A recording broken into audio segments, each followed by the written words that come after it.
जय हिंद। स्वागत है आप सभी का हमारे इस यूट्यूब चैनल पर। और आज हम करने वाले हैं क्लास 10 हेल्थ केयर चैप्टर 1 अस्पताल प्रबंधन और स्वास्थ्य देखभाल से रिलेटेड जो भी हमारे इंपॉर्टेंट प्रश्न हैं सब्जेक्टिव टाइप, उन सभी प्रश्नों को आप लोग के लिए लेकर आए हैं। इससे पहले आप लोग का जो एमसीक्यू टाइप का प्रश्न पूछे जाते हैं इन सभी चैप्टरों का, यानी कि चैप्टर 3 तक जो है करवा चुका है। आज का जो हमारा सेशन है काफ़ी कुछ खास होने वाला है, तो जितने भी हमारे बच्चे हैं वीडियो को देख रहे हैं लाइक सब्सक्राइब शेयर करना ना भूलेंगे, और साथ ही साथ कॉपी कलम के साथ इसको नोट भी करते चले जाएंगे। तो प्रश्न संख्या 1 का था, अस्पताल क्या है, इसके दो मुख्य कार्यों का उल्लेख कीजिए। मेरे प्यारे बच्चों, अस्पताल की परिभाषा यानी अस्पताल एक ऐसा स्वास्थ्य सेवा संस्थान है जहां विभिन्न बीमारियों, चोटों एवं शारीरिक विकारों से पीड़ित व्यक्तियों का निदान, उपचार और चौबीसों घंटे देखभाल की जाती है। वहीं इसके कार्य के बारे में बात कर लेते हैं तो रोगियों का उपचार एवं देखभाल यानी कि बाह्य रोगी जैसे ओपीडी आउट पेशेंट डिपार्टमेंट एवं अंतरंग रोगी यानी कि इन पेशेंट डिपार्टमेंट सेवाओं के माध्यम से चिकित्सा सुविधा देना इनका कार्य होता है। दूसरा होता है रोगों की रोकथाम एवं स्वास्थ्य संवर्धन। मेरे प्यारे बच्चों, टीकाकरण, स्वास्थ्य शिक्षा और बीमारियों के प्रसार को रोकना इनका मुख्य उद्देश्य होता है। तो प्रश्न काफ़ी अच्छा है और अगले प्रश्न की ओर चलते हैं, प्रश्न संख्या 2 की ओर। प्रश्न संख्या 2 हमारा कहता है मेरे प्यारे बच्चों कि ओपीडी और आईपीडी में मुख्य अंतर स्पष्ट कीजिए। बार बार प्रश्न पूछे जाते हैं, आप लोग के लिए काफ़ी वीवीआई आप लोग इसको कर सकते हैं, काफ़ी इंपॉर्टेंट होने वाला है। तो ओपीडी यानी कि आउट पेशेंट डिपार्टमेंट होता है, बाह्य रोगी विभाग। यहाँ वे मरीज आते हैं जो परामर्श, प्रारंभिक जांच और दवा लेने के बाद उसी दिन वह घर वापस चले जाते हैं। इन्हें अस्पताल में भर्ती करने की आवश्यकता नहीं होती है, जिसे हम लोग ओपीडी कहते हैं। आईपीडी इससे अलग है मेरे प्यारे बच्चों। यहाँ गंभीर या निगरानी की आवश्यकता वाले मरीजों को अस्पताल के वार्ड या कमरे में 24 घंटे या उससे अधिक समय के लिए बिस्तर यानी बेड पर भर्ती रखकर उपचार किया जाता है। तो आईपीडी और ओपीडी एक अच्छा क्वेश्चन है हमारे लिए, और जिन बच्चों का एग्ज़ाम होने वाला है प्रीवियस ईयर पेपर को ज़रूर देख कर जाएँ आप लोग, उसका भी वीडियो आप लोग को बनाया गया है। तो प्रश्न संख्या 3 कहता है कि स्वास्थ्य सेवा वितरण के 3 स्तरों के नाम और कार्य लिखिए। मेरे प्यारे बच्चों, स्वास्थ्य सेवा वितरण के 3 स्तर कौन कौन से होते हैं? पहला होता है primary health care, secondary health care और तृतीय हेल्थ केयर। तो प्राथमिक, द्वितीयक और तृतीयक इसको भी हम लोग बोल सकते हैं। तो बारीकी से इसके बारे में जान लेते हैं। प्राथमिक स्तर यानी कि प्राइमरी हेल्थ केयर या स्वास्थ्य सेवा का पहला संपर्क बिंदु है, जैसे उप केंद्र पीएचसी या बुनियादी इलाज, प्रसव सेवा और टीकाकरण प्रदान करता है। माध्यमिक स्तर यानी कि दूसरा जो हमारा स्तर होता है, यहाँ विशेष डॉक्टरों द्वारा उप जिला व जिला अस्पताल सीएचसी यानी कि डिस्ट्रिक्ट हॉस्पिटल में जटिल बीमारियों का इलाज होता है। तृतीयक हेल्थ केयर में क्या होता है, यह अति विशिष्ट एवं उन्नत चिकित्सा संस्थान है, जैसे एम्स, मेडिकल कॉलेज होते हैं जहाँ जटिल सर्जरी एवं उच्च स्तरीय शोध होते हैं। तो ये भी प्रश्न काफ़ी अच्छा होने वाला है, चाहे क्लास 10 का बच्चा हो या क्लास 12 का, दोनों का सब्जेक्टिव एग्जाम के लिए ये इंपॉर्टेंट होने वाला है। अगले प्रश्न की ओर चलते हैं, जहाँ पे हमारा 4 नंबर प्रश्न का आता है मेरे प्यारे बच्चों कि प्राथमिक स्वास्थ्य केंद्र पीएचसी और सामुदायिक स्वास्थ्य केंद्र सीएचसी में क्या अंतर है। मेरे प्यारे बच्चों, प्राथमिक स्वास्थ्य केंद्र यानी कि पीएचसी तो मैदानी क्षेत्र में लगभग 30,000 और पहाड़ी क्षेत्र में 20,000 आबादी को कवर करता है। इसमें 4 से 6 बेड की सुविधा और एक मेडिकल ऑफिसर होता है। वहीं सामुदायिक स्वास्थ्य केंद्र यानी कि सीएचसी में क्या होता है मेरे प्यारे बच्चों, यह लगभग 80,000 से 1,20,000 की आबादी पर 4 पीएचसी के लिए रेफरल सेंटर होता है। इसमें 30 बेड और 4 विशेषज्ञ डॉक्टर यानी कि सर्जन, फिजिशियन, स्त्री रोग, बाल रोग विशेषज्ञ, ओटी और एक्सरे सुविधा होती है। तो सामुदायिक स्वास्थ्य केंद्र और प्राथमिक स्वास्थ्य केंद्र में दोनों में अंतर आप लोग को बताया गया है। आप लोग इसके माध्यम से अच्छे से तैयारी भी कर सकते हैं।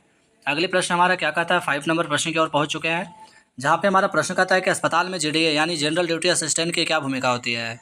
मेरे प्यारे बच्चों, जनरल ड्यूटी असिस्टेंट की महत्वपूर्ण भूमिका होती है, जैसे कि सबसे पहले मरीज की देखभाल यानी कि मरीज की दैनिक देखभाल। तो मरीज को नहलाना, कपड़े बदलना, बिस्तर बनाना और मौखिक स्वच्छता में मदद करना, ये किसका कार्य होता है, तो जेडीए का।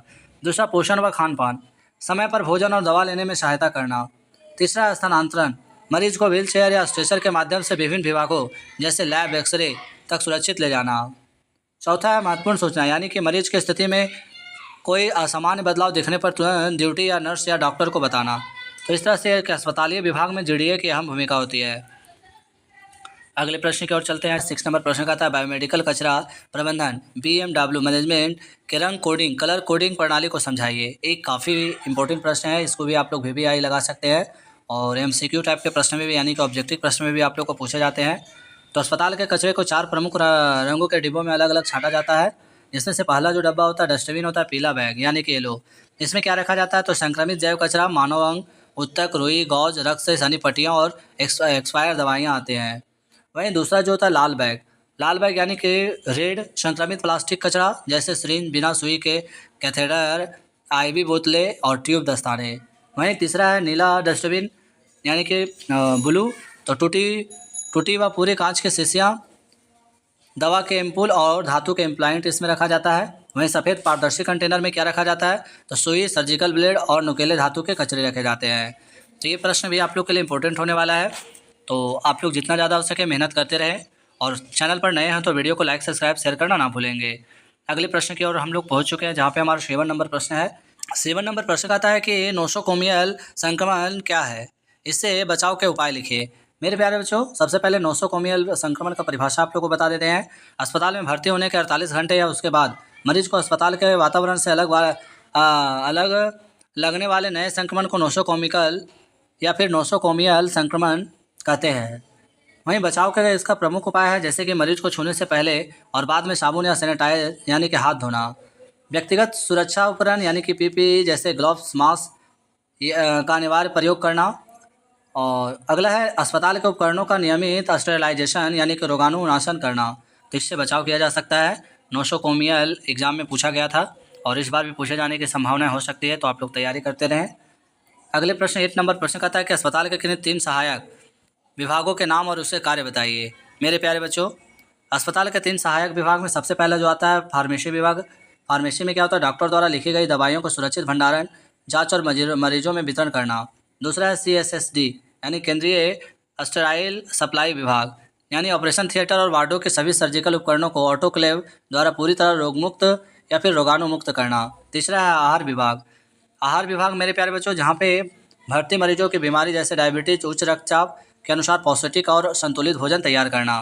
तो ये 3 यानी कि सहायक विभाग होते हैं जो काफ़ी इंपॉर्टेंट होते हैं। 9 नंबर प्रश्न की ओर चलते हैं, देखते हैं 9 नंबर प्रश्न क्या कहता है। आशा और ANM के स्वस्थ प्रणाली में क्या कार्य है। मेरे प्यारे बच्चों, सबसे पहले हम दोनों का डेफिनेशन भी कर लेंगे। आशा के बारे में आप लोग को बता देते हैं, तो गांव स्तर पर लगभग 1000 की आबादी पर कार्यरत होती है। यह गर्भवती महिलाओं को अस्पताल ले जाने, टीकाकरण के लिए प्रेरित करने और स्वास्थ्य जागरूकता फैलाने का कार्य करती है।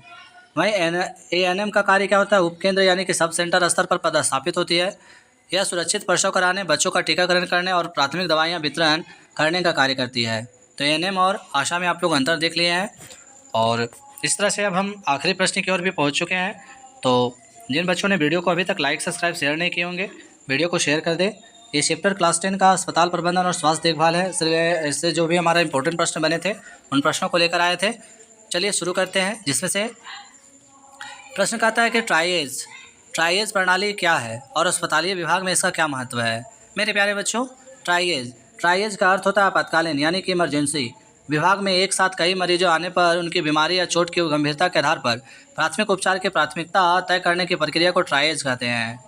महत्व इसका बता देते हैं, तो इसके अंतर्गत अत्यधिक गंभीर मरीज जैसे कि कार्डियक अरेस्ट, गंभीर रक्तस्राव को पहले रेड इमीडिएट श्रेणी में रखकर तुरंत जीवन रक्षक इलाज दिया जाता है, जिससे मरीजों की जान बचाई जा सके। तो इस तरह से हमने जो भी महत्वपूर्ण प्रश्न थे हमारे चैप्टर 1 से उनको कंप्लीट कर चुके हैं। मेरे प्यारे बच्चों, आप सभी के लिए 1 से 3 तक जो भी MCQ प्रश्न था उसका अलग से टॉपिक यानी कि वीडियो बनाया गया है, तो आप लोग वहाँ से भी तैयारी कर सकते हैं। और जितना ज़्यादा हो सके वीडियो को शेयर करें। नेक्स्ट वीडियो में हम बहुत जल्दी आप लोग के साथ मिलेंगे नेक्स्ट टॉपिक के साथ। जय हिंद, जय भारत।